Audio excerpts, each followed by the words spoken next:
बच्चों, जो हमारा टॉपिक भाई नेक्स्ट लेक्चर जो हमारा जो स्टार्ट होता है वो हम कंपाउंड से स्टार्ट करेंगे। फर्स्ट लेक्चर में हमने जो डिस्कस किया था मेटल्स के बारे में, प्योर सब्सटेंस कौन से होते हैं, फिर हमने प्योर सब्सटेंस को क्लासिफाई किया एलिमेंट और कंपाउंड के अंदर।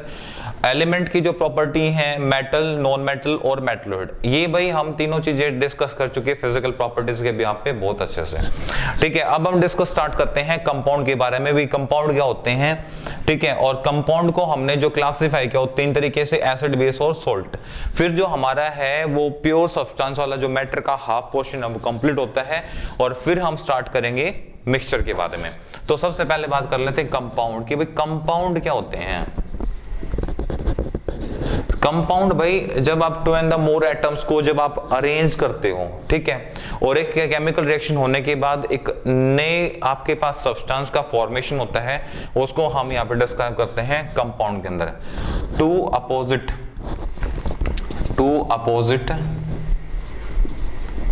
चार्ज, टू अपोजिट आयंस जब क्या करती हैं, अटैच होती हैं to each other,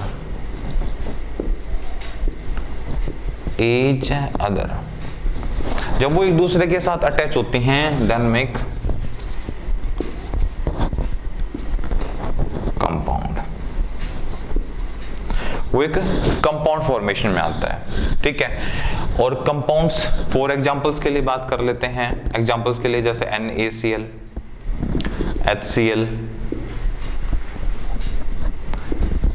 HCl, H2SO4 और भी बहुत सारे हैं, आप लिखना चाहो तो PCl3, ठीक है। ये सारे आपके पास क्या होंगे, कंपाउंड्स होंगे।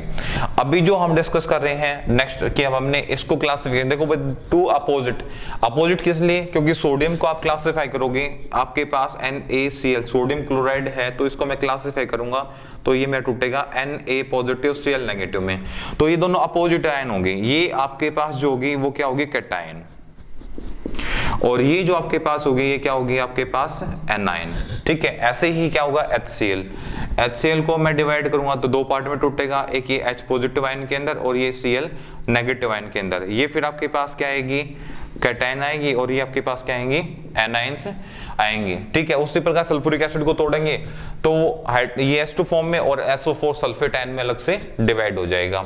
तो यहां से हमें पता चलता है, फिर हमने इसको क्लासिफिकेशन किया, ठीक है, क्लासिफिकेशन किया हमने इसको कितने के अंदर, 3 टाइप्स के अंदर,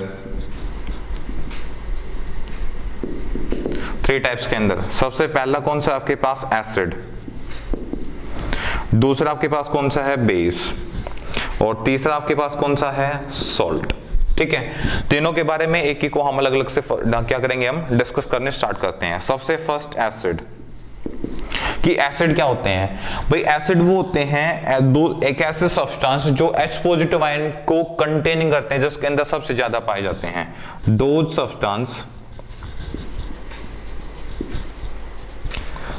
substance contain H positive ion, ठीक है। एसिड्स वो होते हैं दो सब्सटेंस, एक ऐसे सब्सटेंस जो कंटेनिंग करते हैं H पॉजिटिव आयन को अंदर, यानी कि जिनके अंदर H पॉजिटिव आयन सबसे ज्यादा पाई जाती है, ठीक है। इसको हम एसिड को क्लासिफाई करते हैं 2 टाइप्स के अंदर, ठीक है। एसिड्स को हम क्या करते हैं, एसिड्स को क्लासिफिकेशन 2 टाइप से।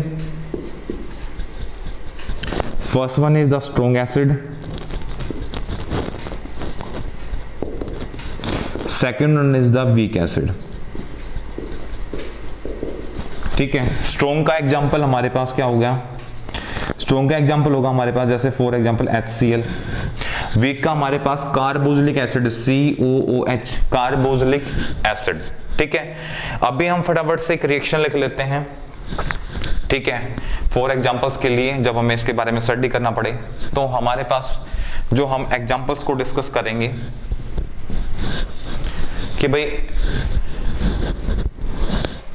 सबसे पहले strong acid,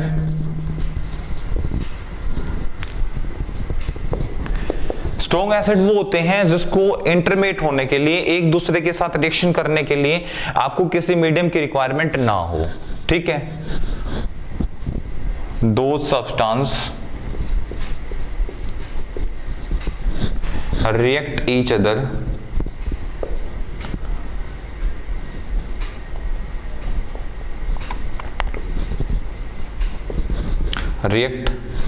other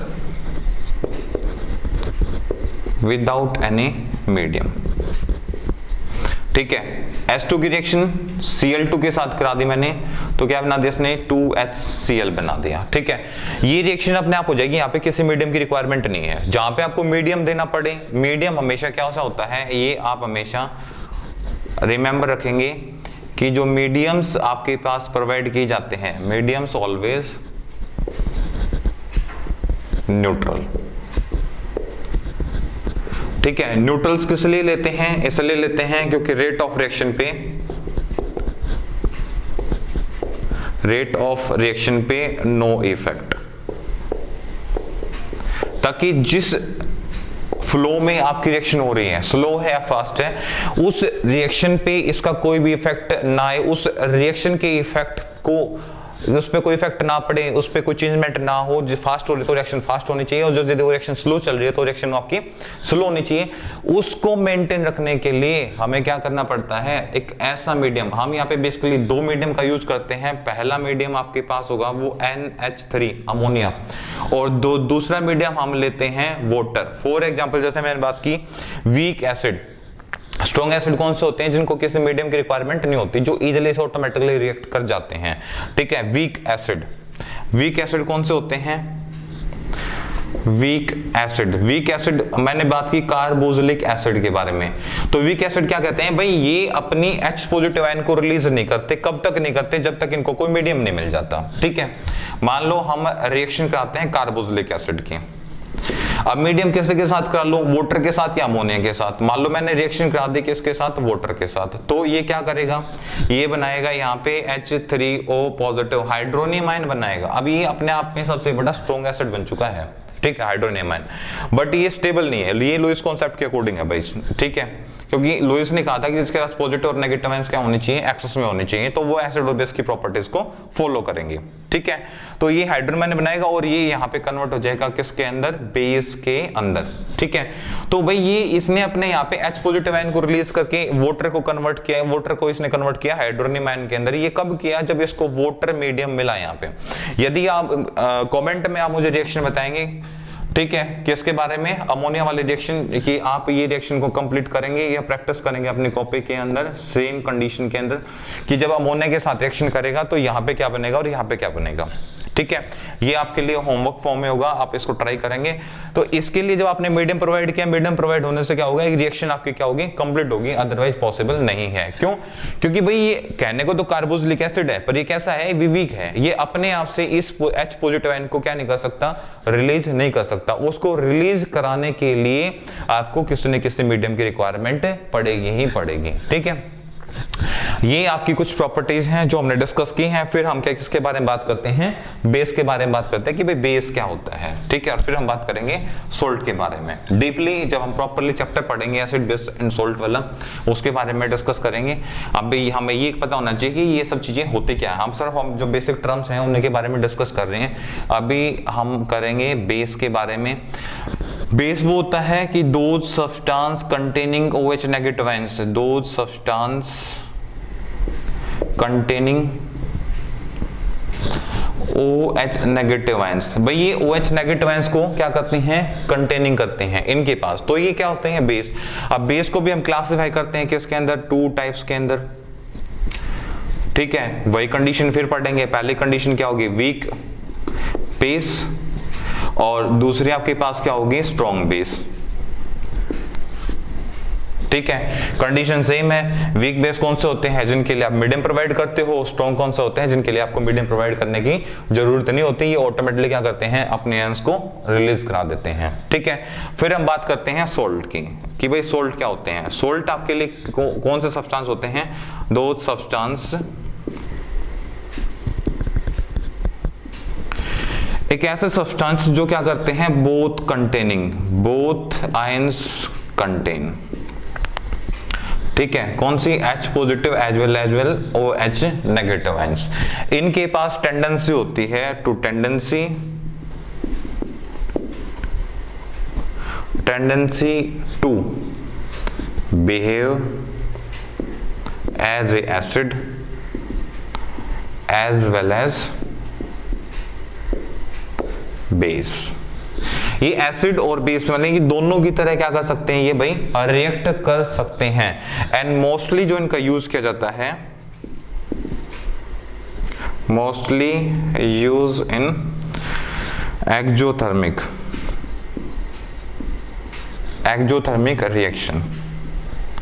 exothermic reaction के अंदर इनका यूज किया जाता है, या जो रिएक्शंस क्लोज वेसल के अंदर होती हैं, ठीक है। Reaction complete